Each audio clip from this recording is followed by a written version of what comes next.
Hello everyone, this is Dark Journalist. Today I have a special interview for you with former Assistant HUD Secretary, Dillon Reed Partner, and the President of the Solari Report, Catherine Austin Fitts, returning to the program to tell us that from digital concentration camps to global dictatorship, it's happening now, and we are the last best hope for humanity to defy the centralization and corruption of a transhumanist agenda of total control. They can turn off your refrigerator, they can turn off your water, they can turn off your gas, they can turn off your car, they can turn off your credit card, they can turn off your bank account, everything. Please join us now.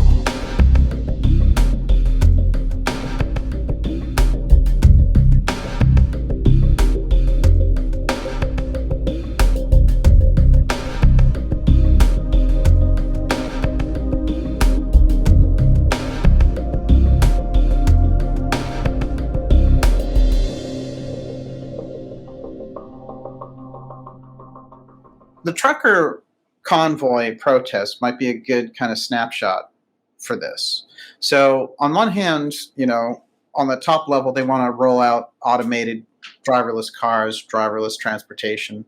We had all those weird issues around shipping containers. And, they were like, oh, the inflation is because of the shipping containers. And, they had all this strangeness about transportation before the convoys. Right. Now we have a major push there by the truckers in Ottawa. What's your feeling on this? I mean, on one hand, you have an organic movement, a push, a protest against the vaccine mandates, but then there's something else operative there maybe, which has more to do with organization of this as a way to eliminate and introduce the driverless. Well, here's the thing. The truckers have the talent and experience to pull off an extraordinary thing like this. So you have a lot of the truckers. I don't know the Canadian truckers, but I know the U.S. truckers. And they're arguably one of the most, if not the most, competent groups in the country. Right. So they have, lots of experience doing things that are dangerous, risky, and important, essential functions. A lot of them have military experience. They're very knowledgeable on sort of the intelligence and covert side. They run their own little businesses, so they have to be responsible and accountable and deal with very unfair sort of financial situations and dealing with rigged markets. They see what's moving around. They're very knowledgeable. They drive around. They talk to people. I mean, I've learned a lot sitting around at truck stops. And they have to cooperate a lot on the roads. So you have lots of little businesses or, proprietors running their own independent thing. A lot of the farmers who couldn't make it in farming because of the dirty tricks went into trucking because they wanted to be their own boss. So you have a fairly independent, responsible, educated, experienced group of people. And they're capable of great cooperation. And it wouldn't surprise me if they had a lot of support in the police and military. Yeah. So, and they have a lot of support in their communities. Yeah. So, I've never known a trucker who wasn't popular in our community or liked or supported. These are people who looked at, in the local community as very hardworking and very productive and doing important things. Absolutely. So could truckers organize something like this? Yes. Could truckers inspire the kind of support that they're getting? Yes. The question is, Mr. Global could have interfered with them more. When you control the satellites and can turn the gas supply off, you could have interceded more. They're not interceding. Yes. So the question is why? Right. It's almost like they want it to play out. I think a little bit about J6. I don't know. I don't know.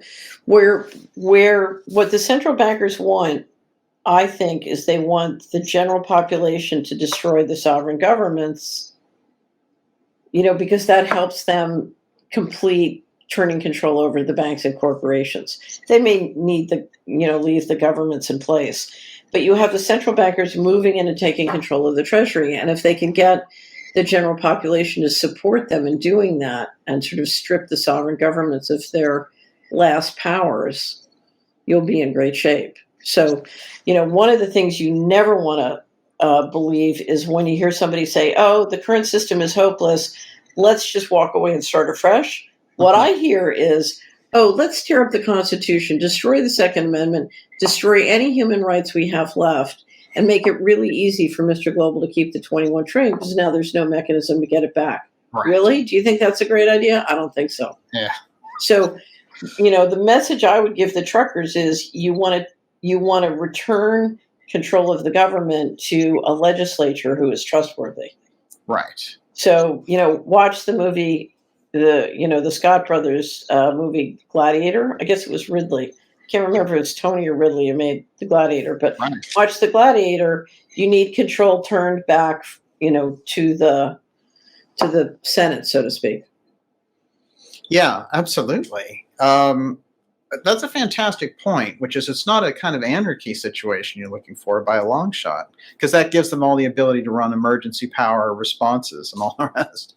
And the continuity of government, right, kicks in. Talk about America. Well, here's the thing. Trudeau is an idiot. And one thing I think everybody can agree on is, if we want some entertainment, let's get rid of Trudeau. That's a good move for everybody, and it'll certainly be entertaining to watch him go down. So yeah, no question about it. It's very, very dicey background there, all the way back to his dad. So our hero of the week next week is the Royal Canadian Mountie who was his security detail who resigned. Wow. Yeah. Talk about a fearless, courageous guy.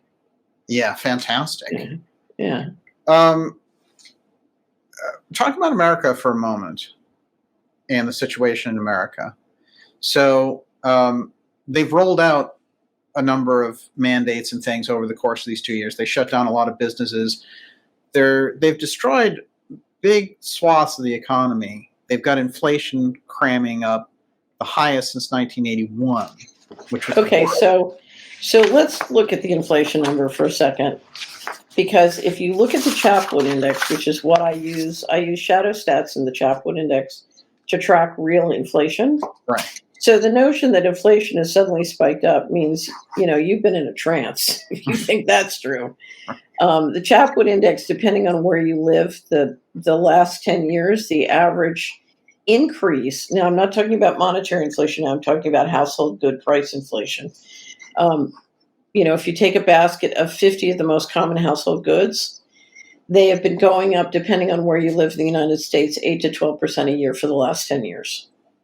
So when you tell me inflation is 7.5%, I'm like, yeah, right. Right. That's the Wall Street Journal number. Where you been, pal? Right. That's the Wall Street Journal number. Well, it's enough. I don't know if you know this. The Fed is having an emergency closed-door session on Monday. Oh, no. Fascinating. Yeah. Just about Valentine's Day massacre coming. I'm sure it's about 7.5% inflation number. Incredible. Right. So, and remember, Powell still hasn't been confirmed his new term, so he's acting. Exactly. Anyway, so what would the actual figure be? Well, if you look at a breakdown of all the inflation numbers, you had numbers that were jumping 20, 40. Let me see if I can find some of the numbers for you, because I was just looking at them the other day. This is since January 2021. Natural gas up 81%, oil up 66%, agricultural commodities up 24%, rent up 13%, used car prices up 44%, gasoline up 36%, cattle prices up 20%, lumber up 15%, coffee up 92%, hotel prices up 37%, but today CPL up 7.5%. Oh yeah, right. Right. Wow. Anyway, phenomenal. Yeah. I think it's clear, at least on the basic disclosing side. Now everyone can say, "Oh, inflation's through the roof," right? So it has been through the roof, but now they're able to talk about it openly. Well, so now it's easier to talk about openly. I'm just trying to get at what's happening in America, because okay, here's what's happening in America.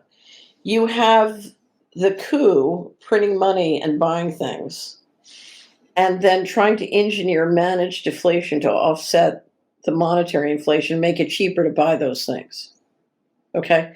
So I print money, give it, so you've gotten our two latest wrap ups where we go into the going direct reset. Now, did you get the CBDC wrap up? I've been reading this one too. So so here's the thing to understand, and I'm just going to be gruesome because this is our scenario. Every Please year do. we do scenario designs. Um, uh, right now, we're watching early indications of a significant rise in all-cause mortality. Yes. That is very deflating. So my question about inflation this year is you're going to have monetary inflation driving significant, potential price increase.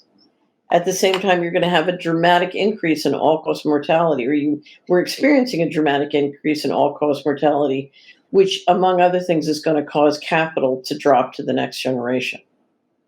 Mhm. And this is really a question of calibration. How much deflation are you going to get from killing people versus how much inflation are you going to get from printing money? Right. Think of Fauci as like a deflation to go machine. You put in a quarter, you call, and you say, Fauci, do this, and he creates some more deflation. It's interesting the amount of times that he's been shown to have lied on the record. Seems to me a problem, a credibility problem for these people. In some ways, I don't understand aspects of how they've rolled this out, even as a control op. It seems to me that they almost want to discredit themselves on a strange level. Well, I think there's sort of an occult, an occult question here, which is how much can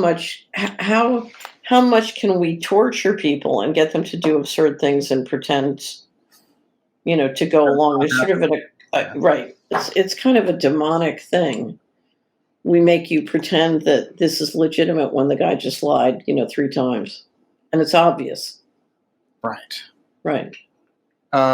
It gets to a kind of insanity that we've seen, just speaking politically now, that you see when that happens and they get into this kind of mindset, usually those types of administrations go down and hard. Okay, so the story of I am good, we know in the red button problem, everybody's getting subsidized by going along with the model. So we have the central banking warfare model, and the CIA is running around engineering coups all around the world. And of course, now they're engineering one, in our country, but until then they were engineering them around the world, and we were all getting our check. And so what we wanted, in addition to getting the check, is we wanted the story of I'm good. I'm a good Christian. I'm not really doing this. I'm not part of the organized crime. And so what politicians were giving the population was they wanted their check and they wanted the story of why they're good, and none of this is their fault and they don't have to take responsibility for it, right?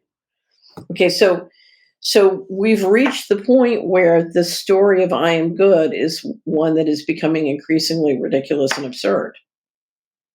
But remember, it's an old process giving people this story of I'm good. We're going to Iraq to save the women and bring women rights. Right, but the oil's not important. I mean, this process of people going along with ridiculous stories of I'm good has been going on for over a century, that I can tell. Catherine, I wanted to ask a forward-looking question. The rest of 2022, 2023, what are we looking at here? So I think in November we're going to see a Republican landslide. The Republicans take the Senate and the House back. I think that's kind of baked into the cake. And traditionally, the Republicans have been better at engineering electronic voting fraud than the Democrats. So I can't believe they can't, protect it this time. So I think you get a Republican landslide. And with that landslide, you get a huge turn in sort of mood, consciousness, and momentum. And the Republicans start doing investigations. And then the question is, where does that go? And they're all going to be trying to lock in the control grid through the payment systems, through the money system. So we've watched 2 money systems shut off the money to the truckers. I've been spending all year fighting with different payment systems and, dealing with the banking system to more and more control. Right. So, we started a program called Cash and Coin, and now we're doing everything we can to encourage our subscribers to, mail us checks. We're doing it the old-fashioned way. Oh, really? Oh, yeah, yeah, yeah. Oh, interesting. I mean, I So know about Cash Fridays, but this is another level. yeah, no, we started something called Cash and Coin, and you can send a check, you can send us coins, you can drop money off at the Hickory Valley grocery store if you want to, drive by and do cash. Anyway, so we're trying to create more and more options to just go direct in through the banking system. And in Europe, you can just go bank to bank. You don't have to go through an online payment system. Is it even possible to get around these digital payment systems? I think so. Yeah. I think it is. But we're going to have to, if you look at how much time and work it takes for someone like Solari to convert from online payment to doing it the way we're increasingly going to do it, that's a huge investment in infrastructure. And I've been working with people here locally and people around the world to create a new infrastructure to do transactions without any of this, without digital systems. Incredible. What are you calling that? Secret. I like the sound of. Please cut me in on that one. I want to hear more about it. Well, here's the trick to that one. You have to be able to create. I go back to the story of Gideon. I don't know if you've ever listened to my interview with Thomas Meyer on the story of Gideon, but if you listen to the story of Gideon, can you find 300 faithful, competent, honest people who will hold the line? No bad dogs, no rats. Right. You're talking about a high culture and ethic. And everybody, it's funny, when I was on Wall Street, these syndicates would, 300 firms who were competing, cutthroat, would come together in a syndicate, do $1 billion transaction, high trust, high speed, everything based on verbal words, at high speed, and keep their word. And totally trustworthy, totally, and then come apart, go back to competing with each other. So, these kinds of arrangements have existed throughout the centuries, but part of the effort of debasing the culture in the population is the more immoral people are, the more incapable they are of creating independent, separate systems. Interesting. You need a very ethical, very moral. I was trained for, my whole life to basically a banker's word, a certain kind of banker's word was their bond. And you defended your transaction and your word to the death. I mean, that's what the whole litigation was. It was all about defending the transaction to the death, if that's what it took. Amazing. So, it was a real ethic. And that's the kind of bond, for example, in the Constitution, that same covenant. Yeah. But if you're going to have a transaction system outside of the existing systems, you have to have the ability to create and maintain a covenant. And that's why the Bitcoin and crypto people are so excited about sort of the covenants or rules they've created, because they think that will suffice, and they don't understand it's not enough to have it baked into the technology. The people have to hold the line. It's always going to come down to the people. I'm going to ask you. Mr. Global and the Bitcoin people are trying to create something where we can trust the machine. It's not going to work. Right. Right. Unless we want to depopulate all the people and just have machines running machines, then maybe it'll work. I get the impression that's where they're headed. So we've been looking at this incredible push, and I just want to say it's kind of a Bitcoin cult. I understand the appeal and everything else, and the whole hope. I sent you a link to the marathon discussion on Mercola with Bitcoin. Did you listen? I did listen. Oh my God! Don't you have anything better to do? I listen to all these interviews when I'm cleaning, or doing laundry, or walking, I like when things get in the subconscious. Although when I studied Gurdjieff, he said not to do that. He said, if you're cleaning or whatever, you just do that. You really be present for that. And you don't listen to anything else. That's hard. I cannot do that when I'm cleaning. I have to have something to engage my, associative mind. Yeah. But that is a fantastic discussion, as is the dedication of the person you're talking to, saying, well, Bitcoin is as independent as the letter H or whatever it is, and it just ain't so. So I don't think so. Because here's the thing: the technology is either independent and unhackable, or it's not. I believe it's hackable. I think there are a variety of different ways that Mr. Global can interfere and control the technology. But let's assume for a second that I'm wrong. Mm-hmm. Even if I'm wrong, if you look at the control grid, which controls one person at a time, that control grid can basically shut down the liquidity and the value. If they can't control the technology, they can drive it down to almost nothing. And that's why, because what I want is I want to be free. Mm-hmm. And for me to be free, I need a critical mass of other people committed to insisting on freedom. Right. And the technology and the machines can be very helpful, but they can't replace the need. It was interesting at the end of the interview, I explained about the $250,000 that I gifted or donated to people, and that money had saved my life. But I made it clear, if so, this is at the end of or when the litigation happened, I had given or gifted or lent $250,000 to family and friends, and they got together and said, well, she helped us, we'll help her. And over the next 11 years, $250,000 got gifted or lent back to me. And it was that money that the establishment could never shut off. Right. Because it wasn't, it was out there in the people bank, so to speak. Yes. But what was interesting is if I had $250,000 in Bitcoin, it wouldn't have saved my life, because it was those people acting as a witness, those people caring, those people asking questions, those people interceding. It wasn't just the money, it was the people refusing to let me be isolated. Mm-hmm. That's what saved my life. Right. And no technology can do that. Exactly. That's an excellent point. The idea that, this has come along to save us from the Fed and everything along this line, what is your fundamental argument against that?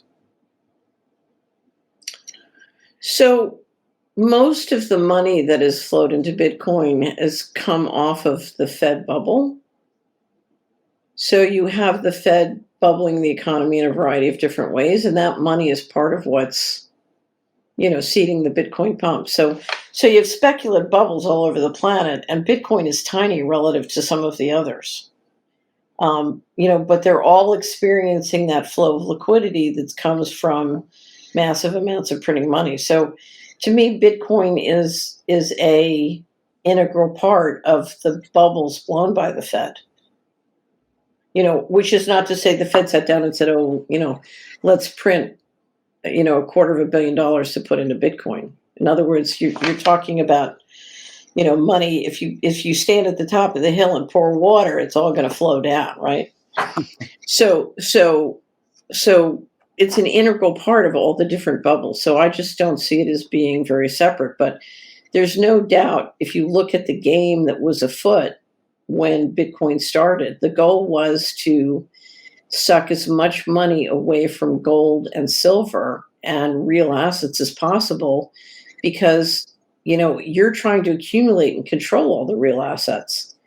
And if you're trying to control and all the real assets, but retail is competing with you to own and control them, it's going to run the price up and make it much more difficult to own and control.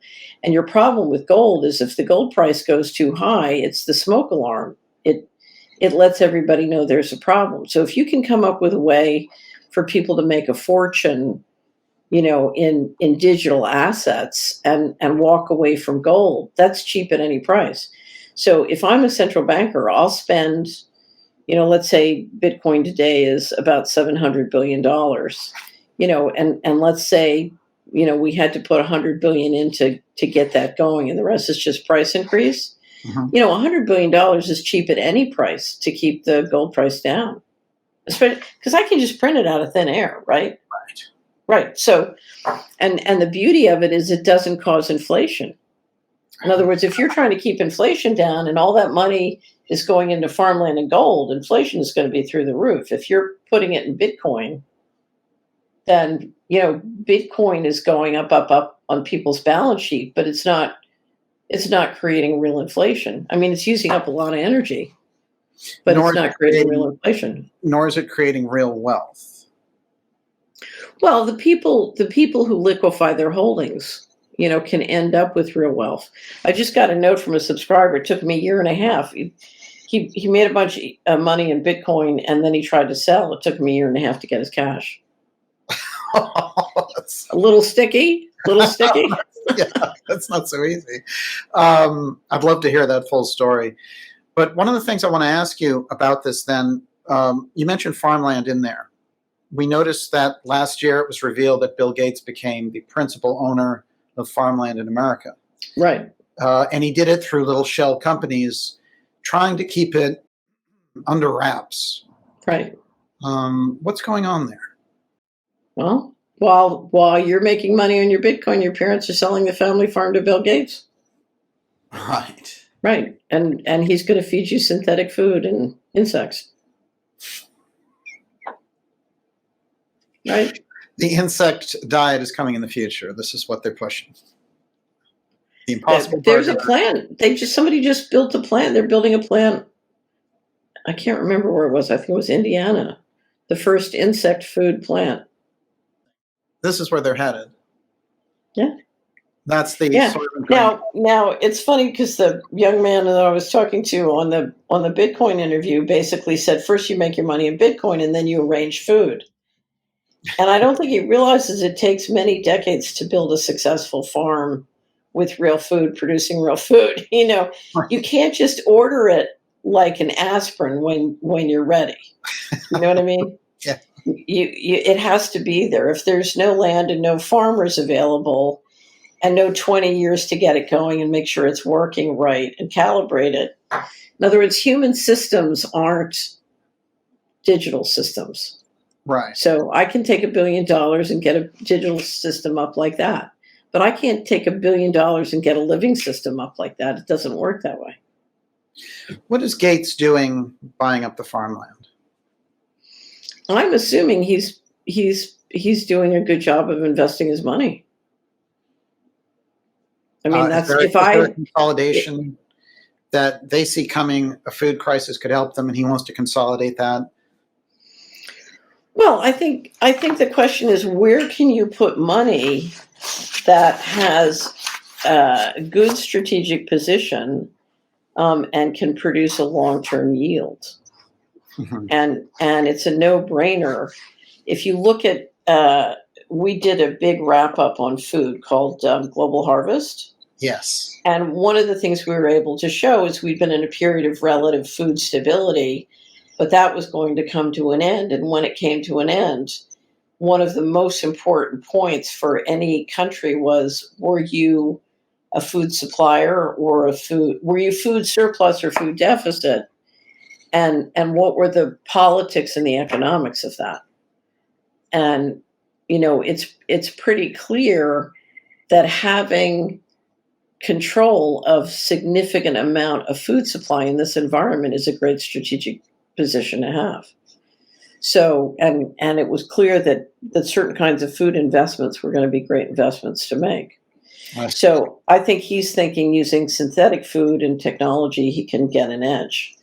But, so I'm assuming it was just a sound financial investment.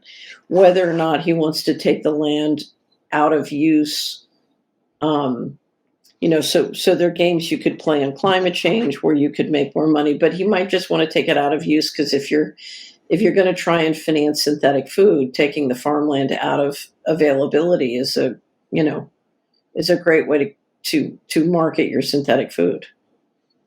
Amazing. Food is going to be critical in this decade. No, food is critical now.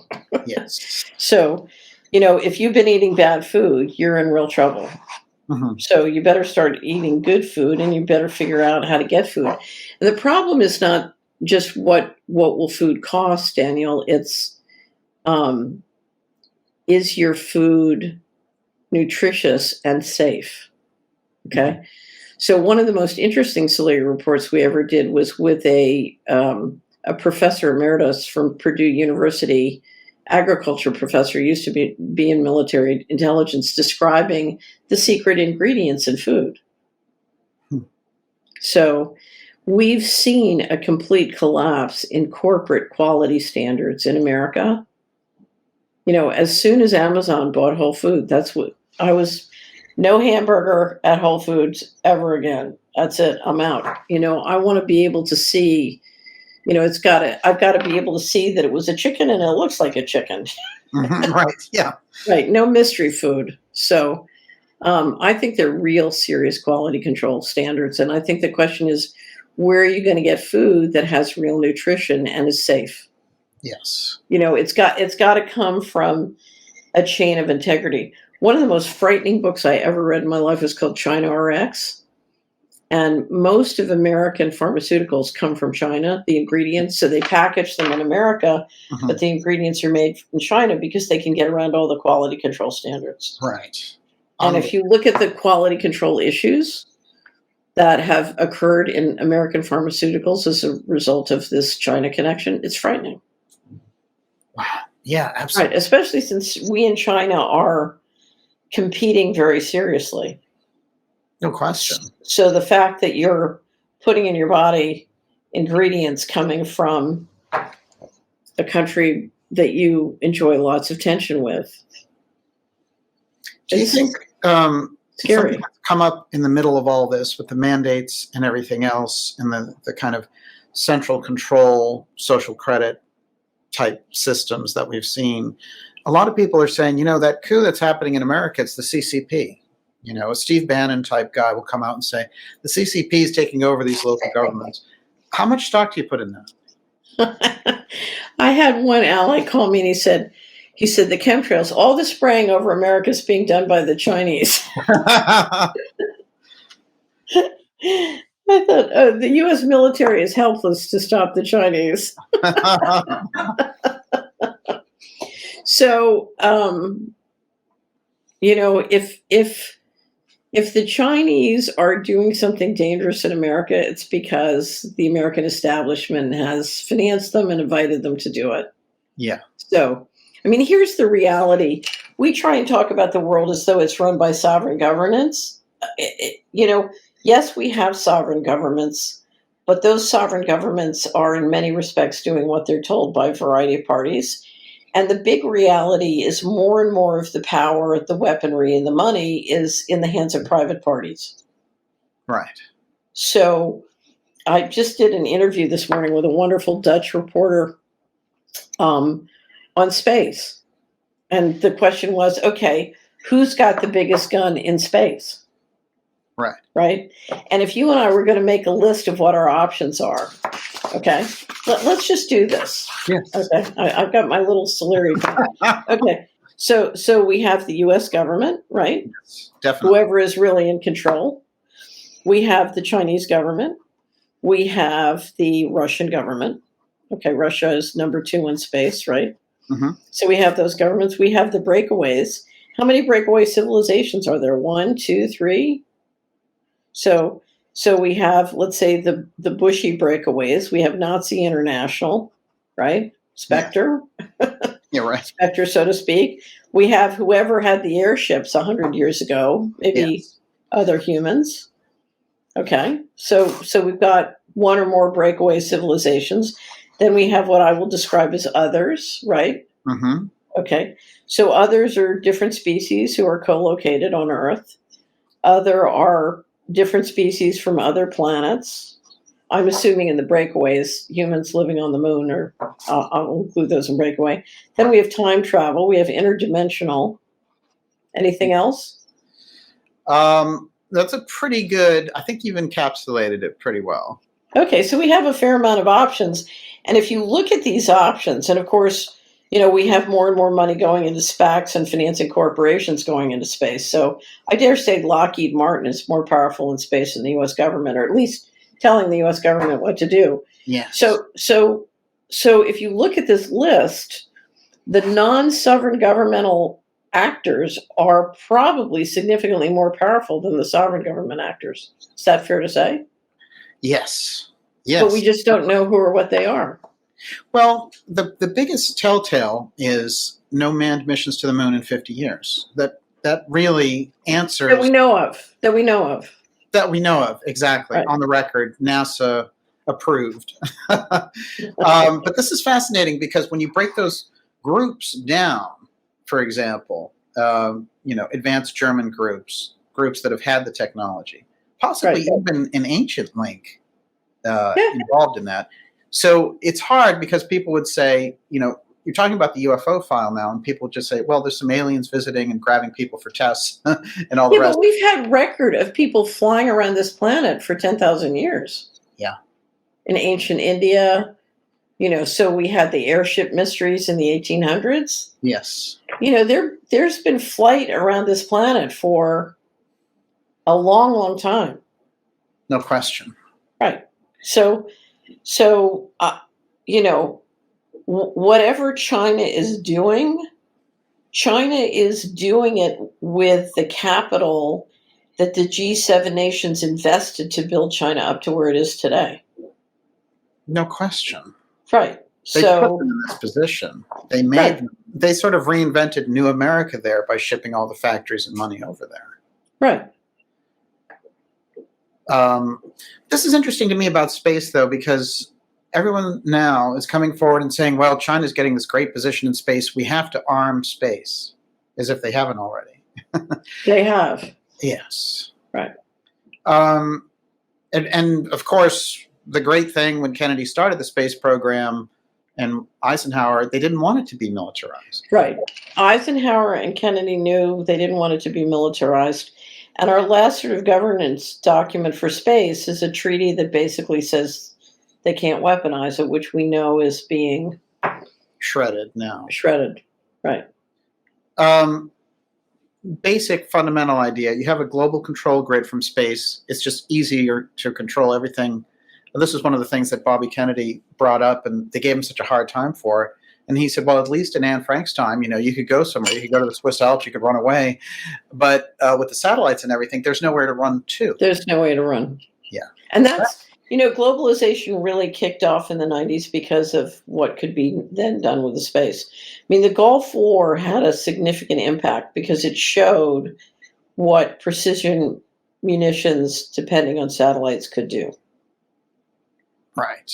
And I bring up whatever they did to the army, the Iraqi army, to get it to just lie down and give up, that includes mind control. So, whatever went on during the Gulf War was a demonstration of the power of what satellites could deliver. And that's before we get into weather control and weather modification. That's a great untold story. Yeah. I would love to find somebody who could really unpack exactly what the role of the satellites were in both the mind controlling of the Iraqi army and the precision munitions. Right. So that's a very interesting conversation because in one respect, it was our first space war, but that space war was like a prototype that indicated, okay, we're off to the races. Now we can globalize because everybody's totally clear we can enforce anywhere. So if you watch the movie Syriana, it's a reminder, you don't do what you're told in the middle of in the middle of the Middle Eastern country, the CIA can take out you and your family. Yes, absolutely. Right. Well, you made this point when you were speaking about... That's all even though the drone may not be satellites, the surveillance that makes it work is satellites. Right. And this is the famous Hillary Clinton statement about, why can't we just drone strike Assange? Exactly, right. What's the problem? And we all see what's going on with him. But here's one interesting thing that I want to point to that you pointed out. You've said, well, look, the real threat of this digital control system is if they don't want you driving beyond the 25-mile radius, that's it. You're shut off. If they don't want you to buy pizza you're shut off. That's the kind of realization thing I think that does not sink in. They are going to turn your home, your car, and your community into a digital concentration camp. Yes. They can turn off your refrigerator. They can turn off your water. They can turn off your gas. They can turn off your car. They can turn off your credit card. They can turn off your bank account. Everything. That's where they're going. That's what they want. And you're saying this is what needs to be stopped. And it needs to be stopped now, because by the time you get into a year or two, it's too late. It's too late. We have a year to two to stop it. And it's interesting. Mike Yaden, who is such a brilliant, amazing, fearless doctor, scientist, he pointed out the other day, oh, they're building it in different pieces, and so you don't realize it's all going to snap together. Oh, yeah.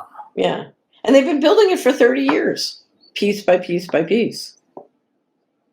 Absolutely fascinating. I think this is the realization, and of course, this is where the CBDC aspect comes in.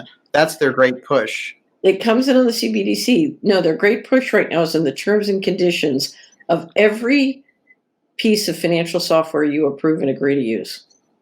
Go read the terms and conditions. So I wanted to get an ACH service for our online payment. Mhm. So I kept looking for different packages that I could use to do ACH. And so I found what I considered to be the best one. And I always read the terms and conditions. Well, it turned out there were 3 sets of terms and conditions. I printed them all out, 110 pages of tiny print. I read all of them very carefully. It took several weeks of sort of working nights and weekends. I read all of them very carefully. 2 of them were absolutely unacceptable. 1 I could live with. So I called the relationship. They have an account officer. So I said, I can sign the first one, but not the second 2. And they said, well, if you're just going to use ACH and not credit cards, you don't need to sign the second 2. I said, great. So they get me they get me an account, and I get online, and it's requiring me to approve the second 2.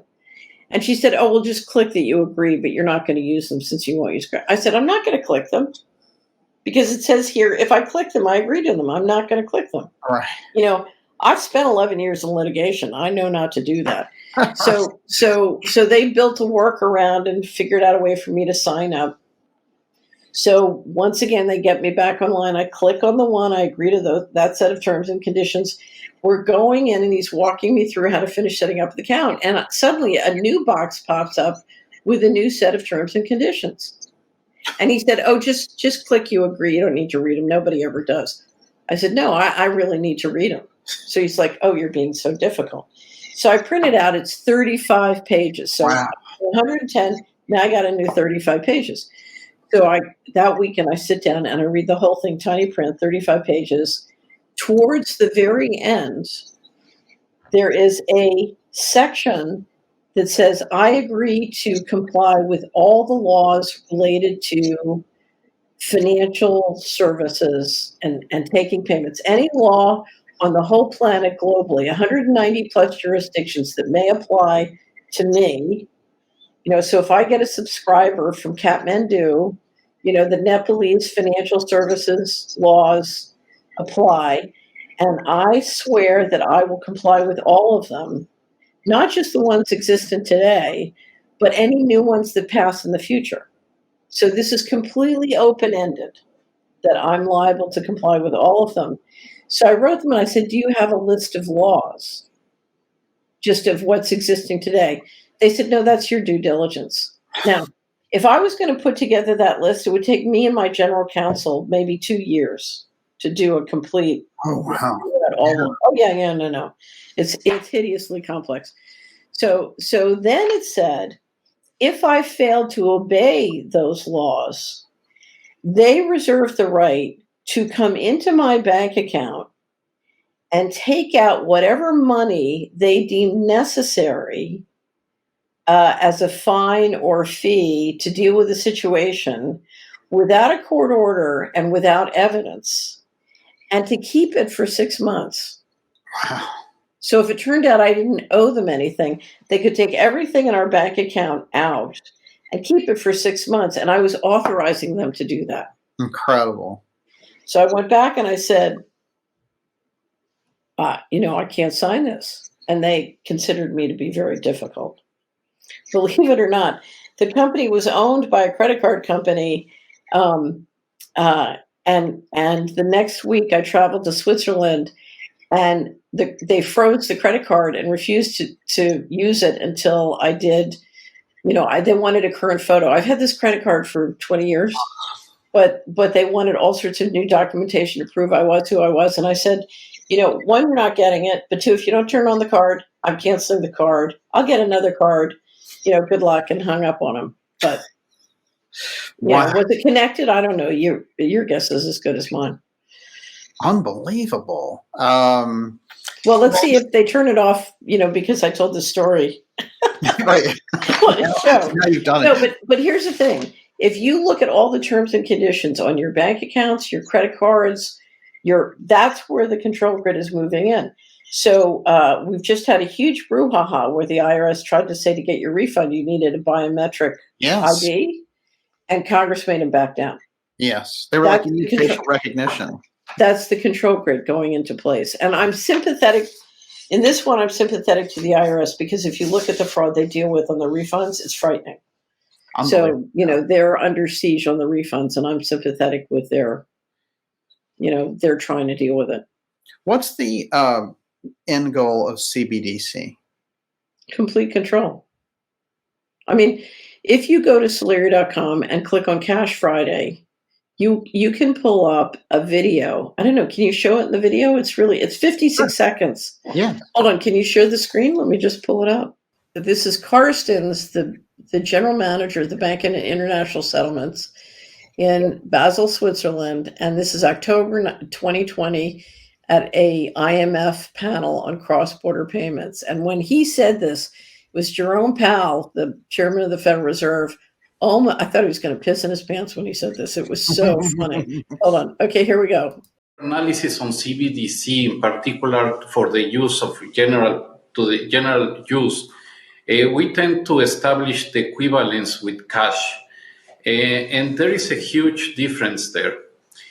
For example, in cash, we don't know, for example, who's using a $100 bill today. We don't know who is using a 1,000 peso bill today. A key difference with the CBDC is that central bank will have absolute control on the rules and regulations that will determine the use of that expression of central bank liability. And also we will have the technology to enforce that. Those two issues are extremely important, and that makes a huge difference with respect to what cash is. And it's funny because I would tell people about the control grid and why they had to be concerned and blah, blah, blah. And they would go like, yeah. And then I play this for them and they go nuts because they suddenly can feel it. They can feel the trap closing in on them. Yes. And they're like, oh my God. From the World Economic Forum, when they go into you won't own anything, it's 2030, but you'll like it. That's one of those things that's waking people Do you up. like it? Oh yeah, I like it. So, I always tell everybody what it means is it's 2030. We stripped you of your assets and your mind controlled. Yes. And if you don't say you like it, we'll turn off your credit card. Right. And you won't be able to drive, and no pizza. No pizza. No pizza. I love that one. Catherine, I want to go back to space real briefly for a moment, because you were mentioning some things in there about the space wars. One very unusual thing that you might be able to really open up here is Kirsten Gillibrand has created this new UFO office in the government. Really? Yes. The Congresswoman from New York? Yes, she's a senator. And senator now. She's the one who was originally appointed when Clinton left to become the glorious Secretary of State in Farmland. Right. So they put her in there, and she has some unusual aerospace. For example, her father-in-law ran BAE, which is the British Aerospace. Ah, okay. So she has created the ASRO, and they attached it to the NDAA. They would not. Oh no! Yeah. Why? They would not let this thing pass without that in there. And what's weird is her partner is Marco Rubio. Oh, really? I didn't know that. Yeah, Democrat, Republican, ASRO is the UFO office that they've created. Kirsten Gillibrand, her presence in there, and these senators suddenly being interested. Oh my God, she was at Davis Polk. Yes. Black budget, big black budget. Right. Oh wow, and then she became a partner at Bose Schiller, more black budget. That's Theranos's law firm, who was running around terrorizing everybody. Oh wow, yes. Yeah.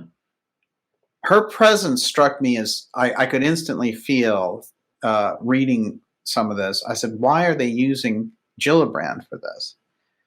And the office itself is very unusual because now it all answers to Avril Haines, who is the DNI. Right. And well, that would make sense. Yeah. So she was the one who was called Eisenhower's mistake of putting the CIA in charge of security for Area 51. Yes, that's an old mistake. Right. But Gillibrand, Rubio, the UFO file. Well, here's the thing that, a lot of the black budget, side of this has been run from the New York law firms, New York, and the intelligence agencies.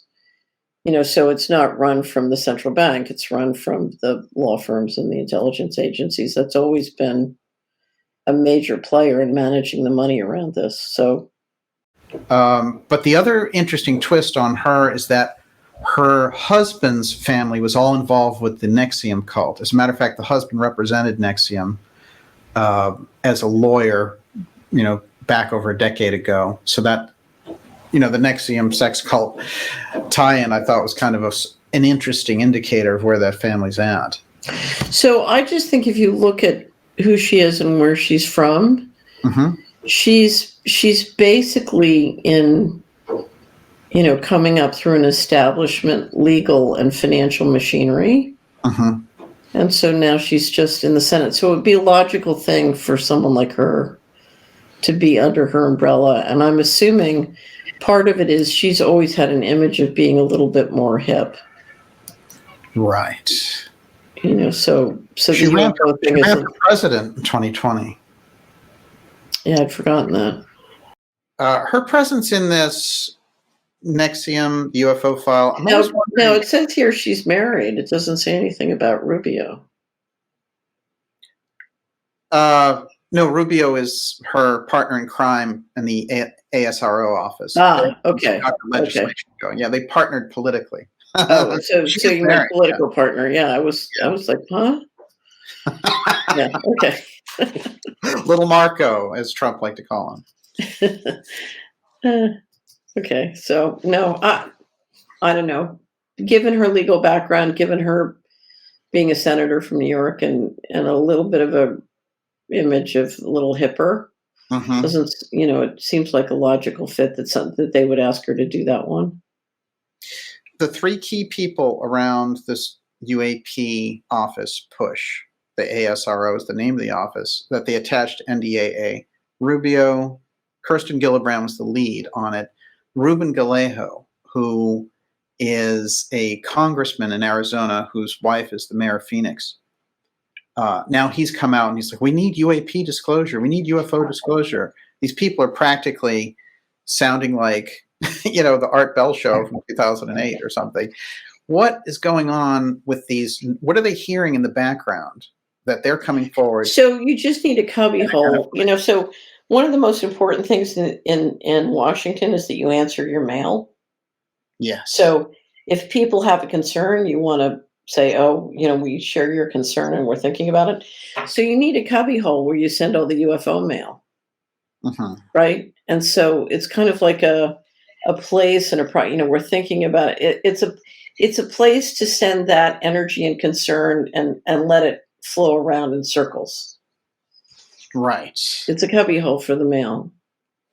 If you say there's no such thing, there's no cubby hole for the mail, here's your letter back, that is going to cause people to go off and create real disclosure avenues on their own. without government, Right. right? Yeah. So you need the more and more attention these issues get, you need to take it more seriously. So you need to have an office, you need to have a post office box, you need to answer the letters. I mean, Right. come on, this is not a serious disclosure effort, right? No, not by a Right. long shot. Right. But just like the TTSA thing, but NDAA, the CIA behind the TTSA, the UFO threat part, I see they're building it out. It's almost like the infrastructure for the threat. Well, the concern has always been that they would use these for false flags, and they might. I don't know. It's phenomenal that a phenomena could engage this many people and this much activity worldwide, and we still pretend it's not a real phenomena. So, Right. Yeah. I don't know what to say other than it's looming there. Yeah, this one is definitely, I would say, if you look at the coup d'etat that we're experiencing, that coup d'etat has done incalculable harm to millions, if not billions of people globally. And the day is coming where we can't pretend that harm hasn't happened. Mm-hmm. At some point we're going to figure out, that all these different people that thought they were hurt by different things are going to realize, we all share one problem. I don't know if you've ever read my story called Meditations at the Crossroads about the assassination of my mother. Yeah. Yeah. And at the end of it, what I say is, all these people who thought their loved ones were killed by narcotics trafficking or nuclear fallout or, this or that or this or that, what we need to understand is, no, we weren't killed by these different things. We were killed by a relatively small group of people, who've authorized all of this. Right. And once we discover that we all share the same little group of enemies, maybe we can get something done. Yes. Yeah. I always say that too, that when we know the names of the people, like, the Bezoses and the Gates, etc., but we know that if they're visible, those are the chew toys. Yeah, right. John Titus, I don't know if you heard this. John Titus is so funny. Yeah. He does Money and Markets with me every week on Celerity. Yeah. And I used to dread doing Money and Markets. And then I asked Titus to help me. And ever since then, I love doing Money and Markets. he has these amazing expressions. Like he came up with sticky fingers Amarava, which I'm convinced got her, made a significant contribution to killing her nomination for the control of the currency, sticky fingers. Anyway, but he came up with chew toys. So Klaus Schwab, Soros, Gates, and Fauci are all chew toys to be thrown for the, so they're kind of the chew toys. But throw them to the Roman crowd, right? Yeah. Yeah. So that's the big question of this summer. Who's going to be the chew toys? I don't know. What's your vote? Well, it's interesting with Bezos because what happened was he just built a super yacht. They're removing a historic bridge. It's in the Netherlands. In Rotterdam, exactly. Yeah. I mean, it gets even better. The EU announced that climate change will not apply to yachts. So that's right in your face, right? So John Kerry, the climate change czar, I'm sure will be very happy. Yeah. Unbelievable. Catherine, just incredible information and gifted insight for everyone listening today. Thank you. Now sit tight and we'll do part 2 right now and go even deeper. And we'll make that available shortly at darkjournalist.com. Of course, you can get the Solari report at solari.com. I highly recommend it. We'll see you back on Fridays here in February at 8 p.m. with the new X-Series episodes. See you soon.